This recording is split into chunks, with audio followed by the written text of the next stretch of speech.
hanggang dulo. Naaalala mo pa ba ang mga araw na kasama mo sila, kamag-anak, kaklase, katrabaho, kaibigan, kamay tungkulin, kakilala at kahit di mo kakilala. Yung araw na wala pang face mask ang ating bibig, kaya kitang-kita pa ang iyong ngiti kapag ika'y kinikilig. Wala pang face shield na nakaharang sa maamo mong mukha, kaya walang sagabal sa iyong paghinga at pagsasalita. Yung sandaling magkakasama tayo na kahit parang sardinas sa pagkadikit-dikit.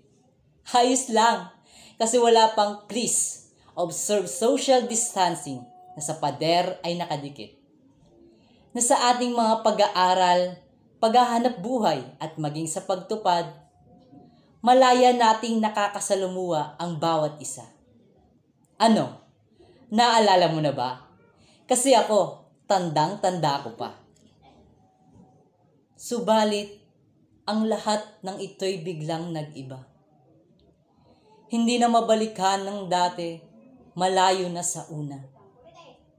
Mula nang dumating ang panahon ng pandemya, maraming nabago sa buhay at pamumuhay ng bawat isa. Simulan natin sa naging damdamin ng mga tao. Maraming natakot, nabahala, at ang iba'y nawalan ng pag-asa. Subalit, ibahin mo tayong mga iglesia ni Kristo. Imbis na matakot, mabahala, sa Diyos tayo umasa. Paano tayo?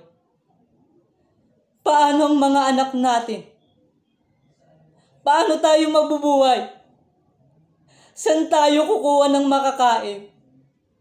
Paano ang pag-aaral nila? Paano ang bayarin sa tubig, kuryente at upa? Kailan ba matatapos itong walang katapusang problema? Ito ang karaniwang maririnig na daing ng sanlibutan sa panahon ng pandemya. May Diyos tayo. Ang Diyos ang bahala sa mga anak natin. Ang Diyos ang magbibigay ng mga pangangailangan natin. Sa Diyos tayo umasa at makakaasa, tayong diringgin. Patuloy na manalig at laging manalangin. Ito naman ang bukang bibig ng mga tunay na Kristiyano sa panahon ng pandemya. Kitang-kita ang pagkakaiba. Kung ang iba'y halos matabunan na ang pag-asa, nanlupaypay at tumigil na sa mga pagsamba, tayong mga Kristiyano na natiling matibay. Ang pag-asa patuloy nang naglingkod sa Diyos sa panahon ng pandemya. Ipinagbawal man ang pagsamba sa gusaling sambahan, ngunit itinaguyod natin ang pagsambang sambahayan. Hindi man makapagmisyon sa labas ng mukhaan, gumamit tayo ng internet para makapagmisyon online. Patunay lang na walang makakahadlang sa paglilingkod nating mga hinirang. Marami mang nagbago at binago ang pandemya.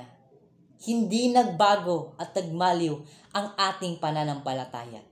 Bagkus, mas lalo tayong tumatag at tumibay sa pagtitiwala sa ating Diyos at sa banal niyang magagawa. Maaaring itanong mo, kung hanggang kailan ako mananatili? Bilang tunay na Kristiyano na ang Diyos mismo ang pumili. Pwes, ang sagot ko, hindi na kailangang pag-isipan pa. Hanggang dulo ng mundong to o ng buhay ko, patuloy na maglilingkod sa Ama hanggang dulo.